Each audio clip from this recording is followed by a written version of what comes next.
യേശു നിന്നെ വിളിക്കുന്നു, യേശു നിന്നെ വിളിക്കുന്നു. കാൽവരിയിൽ ഉയിർത്തന്നവനാം യേശു നിന്നെ വിളിക്കുന്നു.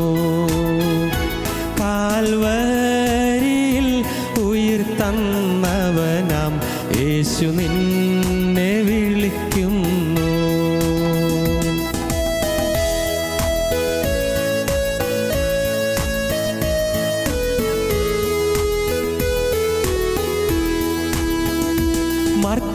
മർത്യജീവിതം ക്ഷണികം, മൃത്യു വന്നിടും ഒരു നാൾ. മർത്യജീവിതം ക്ഷണികം, മൃത്യു വന്നിടും ഒരു നാൾ. മറക്കാതെ നിന്നോട് ആത്മരക്ഷ മുന്നമേ നീ പ്രാപിക്കുവാൻ. മറക്കാതെ നിന്നോട് ആത്മരക്ഷ മുന്നമേ നീ പ്രാപിക്കുവാൻ. യേശു നിന്നെ വിളിക്കുന്നു, യേശു നിന്നെ വിളിക്കുന്നു. കാൽവരിയിൽ ഉയിർത്തന്നവനാം യേശു നിന്നെ വിളിക്കുന്നു. കാൽവരിയിൽ ഉയിർത്തന്നവനാം യേശു നിന്നെ വിളിക്കുന്നു.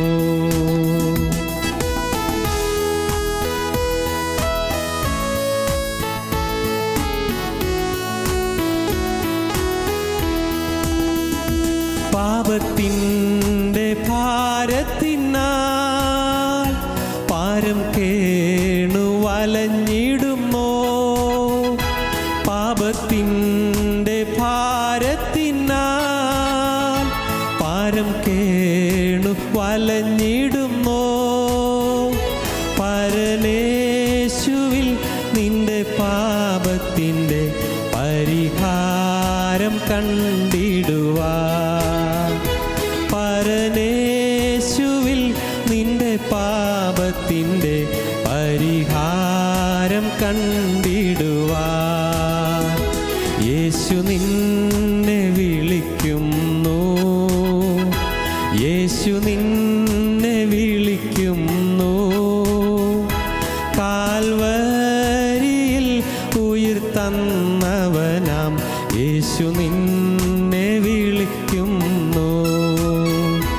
കാൽവരിയിൽ ഉയിർത്തന്നവനാം യേശു നിന്നെ വിളിക്കുന്നു.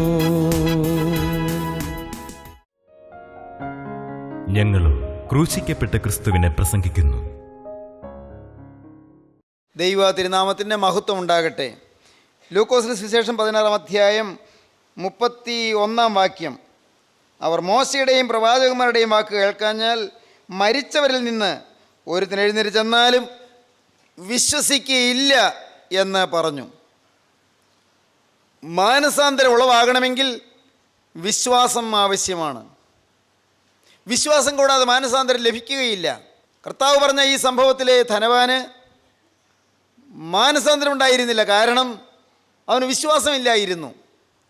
ദൈവത്തിൽ വിശ്വാസമില്ല, ദൈവരാജ്യത്തിൽ വിശ്വാസമില്ല, ദൈവത്തിൻ്റെ പരിശുദ്ധാത്മാവിൽ വിശ്വാസമില്ല.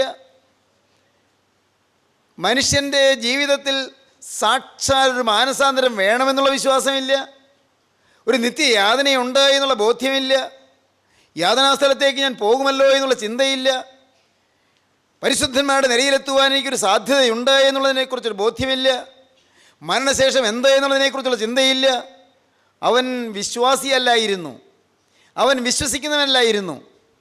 മാനസാന്തരപ്പെടണമെങ്കിൽ വിശ്വാസം വേണം.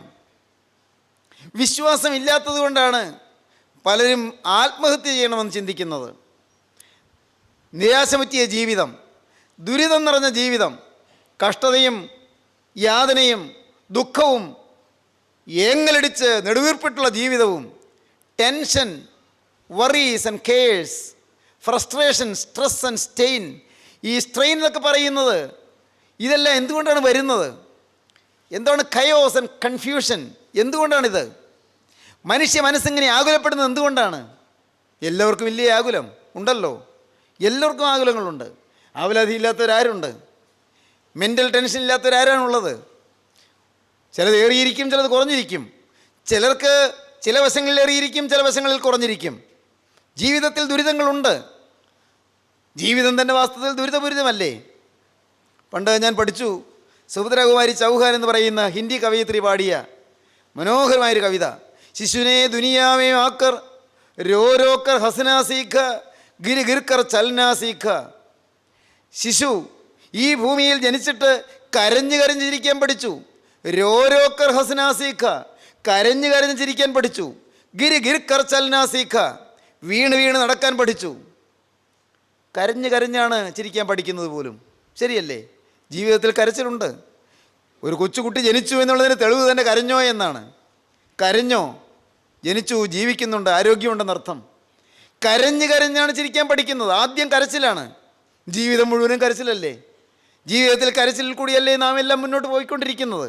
പ്രതീക്ഷകൾ നശിക്കുന്നു, ആശകൾ അസ്തമിക്കുന്നു, മുന്നോട്ടുള്ള ഗതി മുട്ടിപ്പോകുന്നു, താങ്ങാനാവാത്ത ആപത്തുകൾ നേരിടുന്നു, പ്രതിസന്ധികൾ രൂക്ഷമായി വരുന്നു, എല്ലാ വഴിയും അടഞ്ഞു കാണുന്നു, നിരാശ വരുന്നു. ഒരു ചെറുപ്പക്കാരൻ ഒരു ദിവസം അദ്ദേഹം വീട്ടിൽ നിന്നിറങ്ങി. രാത്രിയാണ്, ഒരു സമാധാനമില്ല.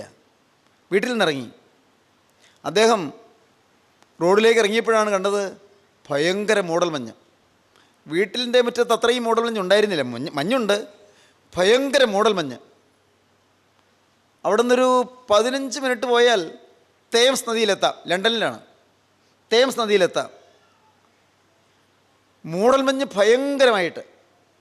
അവിടെ ഒരു കുതിരവണ്ടി കിടപ്പുണ്ട്. കുതിരവണ്ടി ഇതിപ്പോഴൊന്നുമല്ല, 1772 1772 ഒരു കുതിരവണ്ടി കിടക്കുന്നു. വണ്ടിക്കാരനെ വിളിച്ചു, എന്നെ ഒന്ന് അത്രയുടെ വരെ കൊണ്ടുപോകാമോ?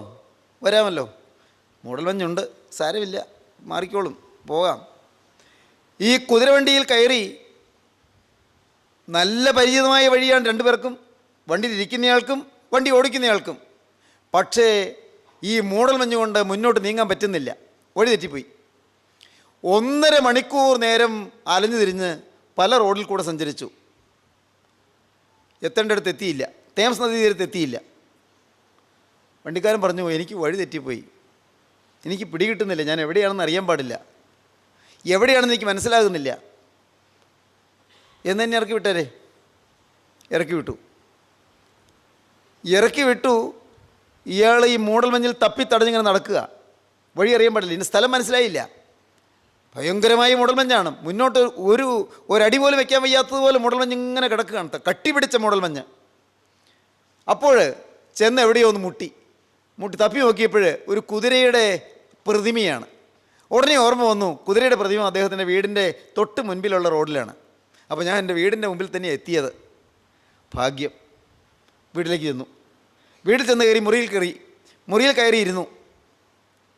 അദ്ദേഹം അവിടെ കമിഴ്ന്നങ്ങോട്ട് മുട്ടുകുത്തി കരയാൻ തുടങ്ങി. യേശുവേ, ഞാൻ നിന്നെ വിട്ട് ഓടിപ്പോകാൻ തുടങ്ങിയപ്പോഴും നീ എന്നെ അവസാനം ഇങ്ങോട്ട് തന്നെ തിരിച്ചെത്തിച്ചല്ലോ. മരിക്കാനായിട്ട് പോയതാണ് എൻ്റെ കർത്താവേ. തേംസ് നദിയിൽ ഇന്ന് രാത്രി ആരും അറിയാതെ മുങ്ങിച്ചാകാൻ പോയതാണ്. ജീവിതം നൈരാശ്യം പൂണ്ട്, ജീവിതം ആത്മഹത്യ ചെയ്യാനായിട്ട്. എൻ്റെ ദൈവമേ, നീ എന്നെ അനുവദിച്ചില്ലല്ലോ. എന്തൊരു അത്ഭുതം ഇത്! ഇതല്ലേ വാസ്തവത്തിൽ ദൈവസ്നേഹം, ഇതല്ലേ ദൈവത്തിൻ്റെ കരുണ. മരിക്കാൻ എന്നെ അനുവദിച്ചില്ലല്ലോ. വീണ്ടും ഞാൻ തേംസ് നദീ തീരത്തൂടെയൊക്കെ പോയി കാണും, പക്ഷേ അതിന് തിരിച്ചറിയാൻ വയ്യാതെ, നാഥ, ഞാൻ ഒട്ടും അറിയാതെ തന്നെ നീ എന്നെ ഇവിടം വരെ തിരിച്ചെത്തിച്ചല്ലോ. എൻ്റെ കർത്താവ്, എനിക്കിത് മനസ്സിലാകുന്നില്ല.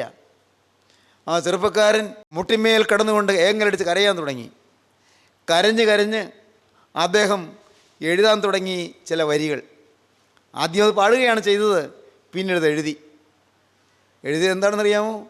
എഴുതിയത് നിങ്ങൾ കേൾക്കണമോ?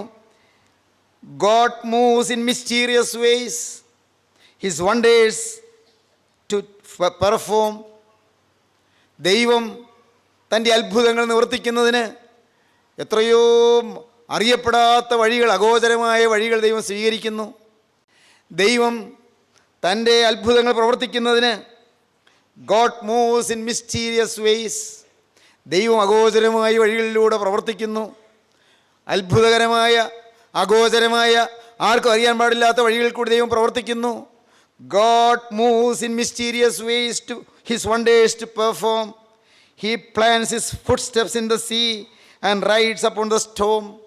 ദൈവം തൻ്റെ പാദങ്ങൾ സമുദ്രത്തിൻ്റെ മീതെ പാദങ്ങൾ വെച്ച് പോകുന്നതിന് അവിടുന്ന് തയ്യാറാകുന്നു. And rides upon the storm. ദൈവം കൊടുങ്കാറ്റുകളുടെ മീതെ അവിടുന്ന് സവാരി ചെയ്യുന്നു. എഴുതിയ ആളാരാണെന്നറിയാമോ? നിങ്ങൾ അത്ഭുതപ്പെടും. ഇദ്ദേഹമാണ് സുപ്രസിദ്ധ ഗാനരചയിതാവായ വില്യം കൂപ്പർ. വില്യം കൂപ്പറുടെ പ്രസിദ്ധമായ ഗാനം അങ്ങനെയാണ് ഉണ്ടായത്. ദൈവജനമേ, നിരാശപ്പെട്ടിരിക്കുന്നവരാരെല്ലാം ഈ വാക്കുകളെ കേൾക്കുന്നുണ്ട്. ഭാരത്തോടിരിക്കുന്നവരാരെല്ലാം ഈ വാക്കുകളെ കേൾക്കുന്നുണ്ട്. മനസ്സൂഷ്ണിച്ചിരിക്കുന്നവരാരെല്ലാം കേൾക്കുന്നുണ്ട്. ജീവിതത്തിൻ്റെ പല വേദനാ വിഷയങ്ങളിൽപ്പെട്ട് നട്ടം തിരിയുന്നവരാരെല്ലാം ഈ വാക്കുകളെ കേൾക്കുന്നുണ്ട്. ഞാൻ ജീവിക്കേണ്ട, മരിച്ചാൽ മതി എന്നോർത്തവരില്ലേ? ആത്മഹത്യ ചെയ്യാൻ പരിശ്രമിച്ചവരില്ലേ? ആത്മഹത്യ ചെയ്യാൻ പല പല മാർഗങ്ങൾ തേടിയവരില്ലേ? ആത്മഹത്യാ പരിശ്രമങ്ങൾ എല്ലാം വ്യർത്ഥമായതിൽ അന്ന് മനം നൊന്തവരില്ലേ? പ്രിയപ്പെട്ടവരെ, നിങ്ങൾ ഇപ്പോൾ ഈ വാക്കുകൾ കേൾക്കാനിടയായത് ദൈവം നിങ്ങളെ സ്നേഹിക്കുന്നത് കൊണ്ടാണ്. കർത്താവായ യേശു ക്രിസ്തു നിങ്ങളെ കരുതുന്നത് കൊണ്ടാണ്. ദൈവം നിങ്ങളെ പേർ ചൊല്ലി വിളിക്കുകയാണ്. നിരാശപ്പെടേണ്ട. ദൈവം അഗോചരമായ വഴികളിലൂടെ അത്ഭുതം പ്രവർത്തിക്കാൻ പോവുകയാണ്. അറിയപ്പെടാത്ത വഴികളിൽ കൂടെ അതിശയം പ്രവർത്തിക്കാൻ പോവുകയാണ്. മനസ്സ് മടുത്ത് നിരാശ കൊണ്ട് സകലവും എനിക്ക് പ്രതികൂലമാണെന്ന് കരഞ്ഞുകൊണ്ടിരിക്കുന്നവരെ എല്ലാം അനുകൂലമായ വഴികളിലേക്ക് തിരിച്ചുവിട്ട് സമുദ്രത്തിലെ ഓളങ്ങളുടെ മീതെയും കൊടുങ്കാറ്റുകളുടെ ചുഴലിക്കാറ്റുകളുടെ മീതെയും നടകൊണ്ട് നിങ്ങൾ രക്ഷിക്കുവാൻ നിത്യനായ ദൈവം അത്ഭുതകരമായ വഴികൾ കൂടി നിങ്ങളുടെ അരികിലേക്ക് വരുന്നു. മൂടൽമഞ്ഞിൽ കൂടി ആയിരിക്കാം ദൈവം പക്ഷേ വരുന്നത്. സമുദ്രത്തിലെ തിരമാലകളുടെ മീതെ ആയിരിക്കാം ദൈവം വരുന്നത്. കൊടുങ്കാറ്റുകളുടെ മീതെ ആയിരിക്കാം ദൈവം നടകൊള്ളുന്നത്. ആർക്കറിയാം, ദൈവം പ്രവർത്തിക്കുന്നു. എൻ്റെ സ്നേഹിതരെ, നിങ്ങൾ വിശ്വസിക്കൂ. നിങ്ങളെ സ്നേഹിക്കുന്ന ഒരു ക്രിസ്തു ഉണ്ട്. നിങ്ങളെ ആളാം പ്രതി കരുതുന്ന ഒരു ക്രിസ്തു ഉണ്ട്. നിങ്ങളുടെ ഹൃദയനൊമ്പരങ്ങൾ അറിയുന്നൊരു ക്രിസ്തു ഉണ്ട്. നിങ്ങളുടെ വേദനകൾ കാണുന്നൊരു ക്രിസ്തു ഉണ്ട്. നിങ്ങളുടെ വേദനകൾ ഒപ്പിയെടുക്കുവാൻ അവൻ്റെ തൃക്കരം നിങ്ങളുടെ നേരെ നീട്ടുന്നുണ്ട്. പ്രിയപ്പെട്ടവരെ, ജീവനുള്ള ക്രിസ്തു, സ്നേഹവാനായ ക്രിസ്തു ഇപ്പോൾ നിങ്ങളുടെ അരികത്തേക്ക് വരികയാണ്. മാനസാന്തരം എന്നും വിശ്വാസം എന്നും പറയുമ്പോൾ പലപ്പോഴും ദൈവമക്കൾ പോലും തെറ്റിദ്ധരിക്കാറുണ്ട്. ഓരോരുത്തർക്കും മാനസാന്തരത്തെക്കുറിച്ച് ഓരോ കാഴ്ചപ്പാടുകളാണ്. ഓരോരുത്തർക്കും വിശ്വാസത്തെക്കുറിച്ച് ഓരോ കാഴ്ചപ്പാടുകളാണ്. ഞാൻ ഈയിടെ വായിച്ചു മനോഹരമായൊരു ഭാവനയാണ്, നടന്നതല്ല, ഭാവനയാണ്. എന്താണ്? സൂര്യനും ചന്ദ്രനും തമ്മിൽ തർക്കമുണ്ടായി പോലും. സൂര്യഭഗവാനും ചന്ദ്രനും തമ്മിൽ ഒരു വാഗ്വാദം, ഭയങ്കര വാഗ്വാദങ്ങളാണ്, വലിയ തർക്ക വിതർക്കങ്ങളാണ്. രണ്ടുപേരും തർക്കിക്കുകയാണ്. സൂര്യൻ തർക്കിച്ചു പോലും. ഭാവനയാണേ, കാവ്യാത്മക ശൈലിയിലുള്ള ഭാവന. സൂര്യൻ പറഞ്ഞു, ഈ ഭൂമിയിലുള്ള മരത്തിൻ്റെ കൊമ്പുകളിലുള്ള ഇലകളെല്ലാം ഈ സകല ഇലകളും പച്ച നിറമാണ്. ചന്ദ്രൻ പറഞ്ഞു, ഞാൻ സമ്മതിക്കില്ല, ഈ ഇലകളൊന്നും പച്ച നിറമൊന്നുമല്ല, എനിക്കറിയാൻ പാടില്ലേ, ഞാൻ കാണുന്നതല്ലേ. നിങ്ങൾ കാര്യം സൂര്യനായിരിക്കും, പക്ഷേ അതൊന്നും ഞാൻ സമ്മതിച്ചു തരില്ല, ഞാൻ കാണുന്നതല്ലേ. നല്ല വെള്ളി നിറമാണ്, നല്ല വെള്ള നിറം, വെള്ളി നിറം, വെള്ളിയുടെ നിറമാണ്. സൂര്യൻ പറഞ്ഞു, തന്നോട് സംസാരിച്ചിട്ട് കാര്യമില്ല, എനിക്കറിയാൻ പാടില്ലേ പച്ച നിറമാണെന്ന്. തർക്കം മുന്നോട്ട് പോയപ്പോൾ സൂര്യൻ പറഞ്ഞു, ഈ ഭൂമിയിൽ മനുഷ്യരെല്ലാം സഞ്ചരിച്ചുകൊണ്ടിരിക്കുക, അവരെല്ലാം എന്തെങ്കിലും ചെയ്തുകൊണ്ടിരിക്കുക, ചലിച്ചുകൊണ്ടിരിക്കുക, സകലരും ചലിച്ചുകൊണ്ടിരിക്കുക. ചന്ദ്രൻ പറഞ്ഞു, ഇതും തെറ്റാ, എനിക്കറിയാൻ പാടില്ലേ, എല്ലാവരും കിടന്ന് ഉറങ്ങിക്കൊണ്ടിരിക്കുക, എല്ലാവരും ഉറങ്ങുക, എല്ലാ മനുഷ്യരും ഉറങ്ങുക, ഞാൻ കാണാറുള്ളതല്ലേ. സൂര്യൻ പറഞ്ഞു, ആട്ടെ, നീ കണ്ടിട്ടുണ്ടോ ഈ ഭൂമിയിൽ എന്തൊരു ബഹളമാണ്, എന്തൊരു ഒച്ചപ്പാടാണ്, എന്തൊരു ശബ്ദകോലാഹലമാണ്. അതും നോണ. കാര്യം സൂര്യനായിരിക്കും, പക്ഷേ കാര്യവിവരമില്ല, പറഞ്ഞത് തെറ്റാ. അവിടെ ബഹളമൊന്നുമില്ല, എല്ലാവരും നിശബ്ദമാണ്, ഒരൊച്ചയനക്കം ഇല്ല, നിശബ്ദമാണ്. തർക്കം ചൂട് പിടിച്ചു, നല്ല തർക്കമാണ്. അപ്പോൾ ഈ ബഹളം കേട്ടുകൊണ്ട് ഓടി വന്നു ഒരാൾ. ആര്? കാറ്റ്, വായു ഭഗവാൻ. കാറ്റ് വന്നു, എന്നാ ഇവിടെ വലിയ ബഹളം, എന്തായി തർക്കം? കുറേ നേരമായല്ലോ തുടങ്ങിയിട്ട്. സൂര്യൻ പറഞ്ഞു, ദേണ്ടേ ഇവൻ ഞാൻ പറഞ്ഞ മനസ്സിലാവണില്ല. ഭൂമിയിലെ ഇലകൾക്ക് പച്ചനിറമല്ലേ? ഭൂമിയിലെപ്പോഴും ശബ്ദ കോലാഹലമല്ലേ? ഭൂമിയിലെപ്പോഴും മനുഷ്യർ ചലിച്ചുകൊണ്ടിരിക്കുകയല്ലേ? ചന്ദ്രൻ പറഞ്ഞു, അല്ല, എനിക്ക് നല്ല ഉറപ്പുണ്ട്. ഭൂമിയിലെ ഇലകൾക്കെല്ലാം വെള്ളി നിറമാണ്. മനുഷ്യർ ഉറങ്ങുകയാണ്, ഒരു ശബ്ദവുമില്ല. ഉടനെ വായു പറഞ്ഞു, നിങ്ങൾ രണ്ടുപേരും പറഞ്ഞത് ശരിയാ, രണ്ടുപേരും പറഞ്ഞത് ശരിയാ. സൂര്യൻ പറഞ്ഞത് ശരിയാണ്, പക്ഷേ സൂര്യൻ ഒരു ഭാഗമേ കണ്ടുള്ളൂ. ചന്ദ്രൻ പറഞ്ഞത് ശരിയാണ്, ചന്ദ്രൻ വേറൊരു ഭാഗമേ കണ്ടുള്ളൂ.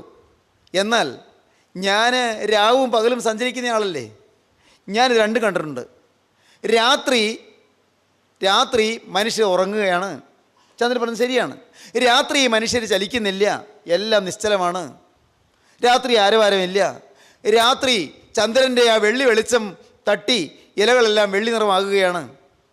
സൂര്യൻ പറഞ്ഞത് ശരിയാണ്, പകല് മറിച്ചാണ്. പച്ചയാണ്, ഇല പച്ചയാണ് പകല്. മനുഷ്യർ ചലിച്ചുകൊണ്ടിരിക്കുന്നു. തന്നെയല്ല, വലിയ ഒച്ചപ്പാടും കോലാഹലമുണ്ട്, ശബ്ദമുണ്ട്. സൂര്യൻ പറഞ്ഞത് ശരിയാണ്. പക്ഷേ അതിലുമുണ്ട്. രാത്രി ചന്ദ്രൻ പറഞ്ഞതിൽ, ഈ ചന്ദ്രൻ പ്രകാശിക്കുന്ന രാത്രിയാണെങ്കിലും നല്ല കരിങ്കാറ് മഴക്കാറിങ്ങനെ മൂടി നിൽക്കുന്നുണ്ടെങ്കിൽ ഇലകൾ അന്ന് വെള്ളിയുമല്ല പച്ചയുമല്ല, കറുത്ത ഇലകളാണ്.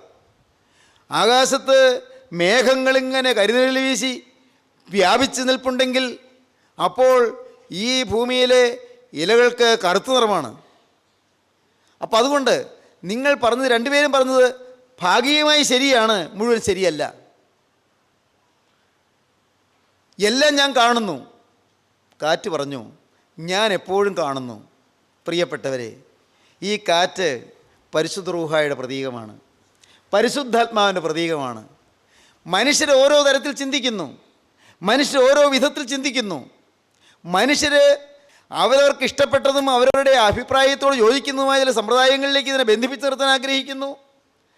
അങ്ങനെയാണ് വിശ്വാസങ്ങൾ ഉളവായത്, ഡോക്ട്രിനൽ ഫിലോസഫീസൊക്കെ ഉണ്ടായത്, ഓരോ സഭകളുണ്ടായത്, സമുദായങ്ങളുണ്ടായത്, ഓരോ മതങ്ങളുണ്ടായത്. സച്ചിദാനന്ദ സ്വരൂപനായ സർവ്വജഗന്നിയന്താവിന് അവിടത്തേക്ക് എല്ലാം കാണാം. ദൈവത്തിൻ്റെ പരിശുദ്ധാത്മാവ് അരൂപി എല്ലാം കണ്ടുകൊണ്ടിരിക്കുന്നു, എല്ലായിടത്തും വ്യാപിച്ചു കൊണ്ടിരിക്കുന്നു.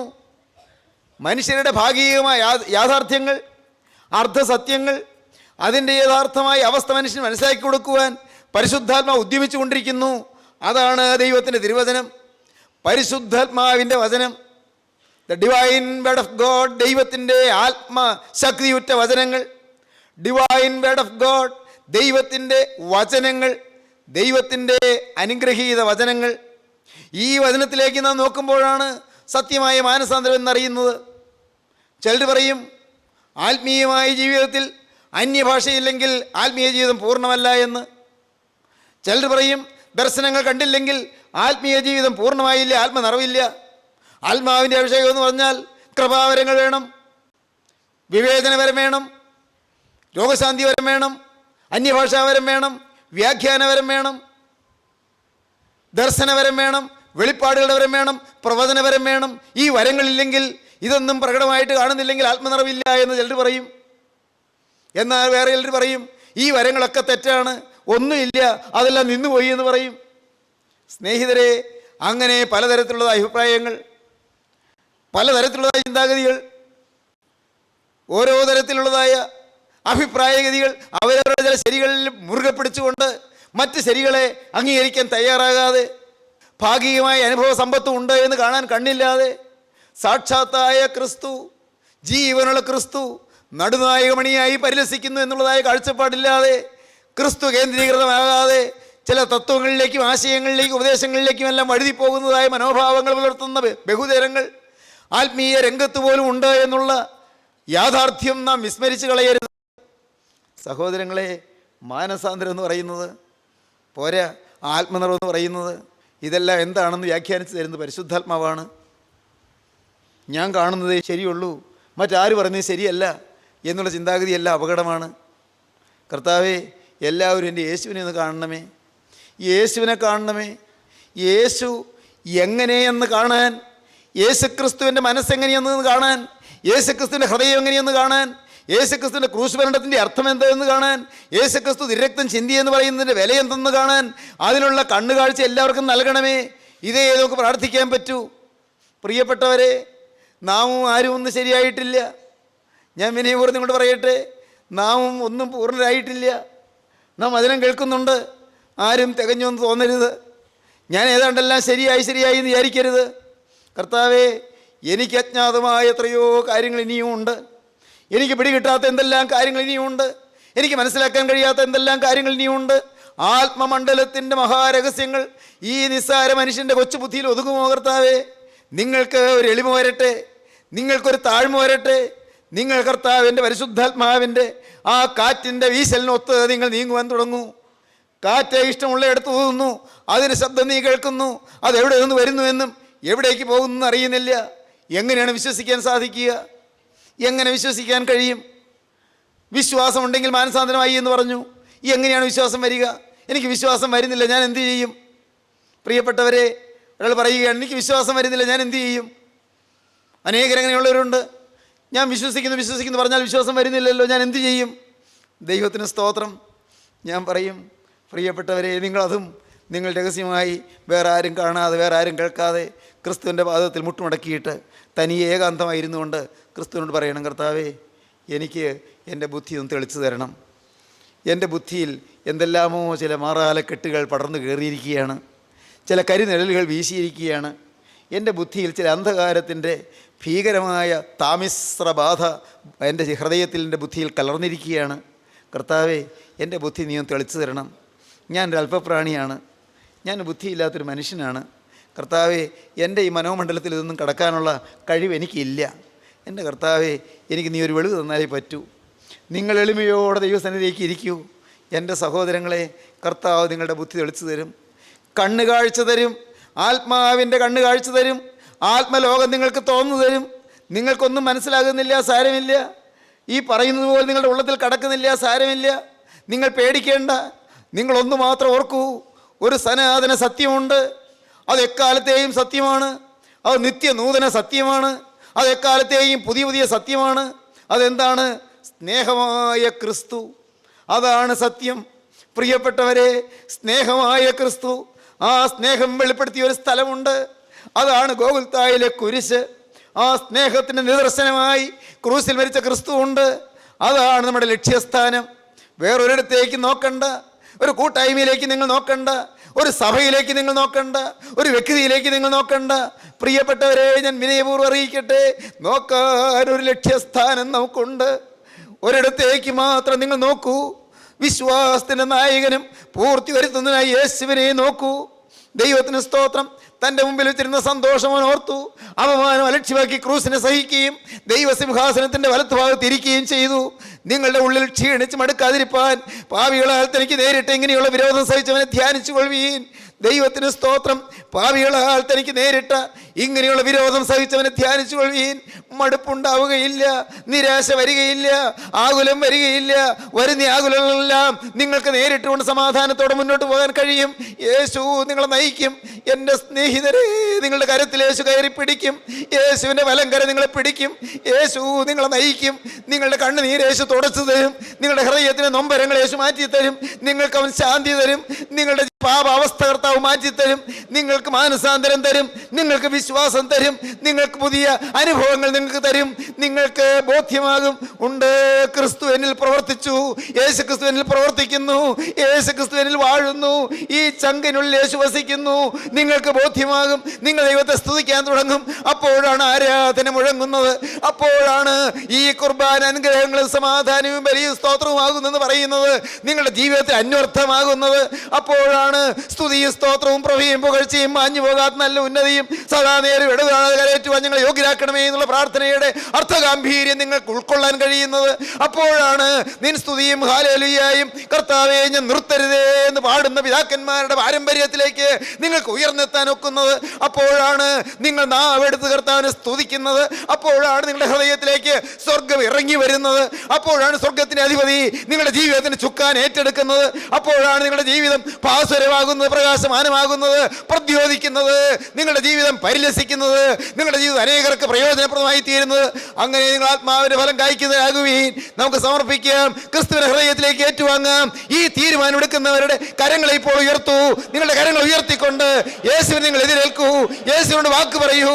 യേശുവിനെ ഹൃദയത്തിലേക്ക് സ്വീകരിച്ചുകൊണ്ട് നിങ്ങൾ ക്രിസ്തുവിനോട് വാക്ക് പറഞ്ഞ് സമർപ്പിക്കൂ. നിങ്ങളെ തന്നെ സമർപ്പിച്ചു കൊടുക്കൂ. യേശുവിനോട് വാക്ക് പറയൂ. യേശുവേ, ഇന്നു മുതൽ ഞാൻ നിന്റെ മക. യേശുവേ, ഇന്നു മുതൽ ഞാൻ നിന്റെ മക.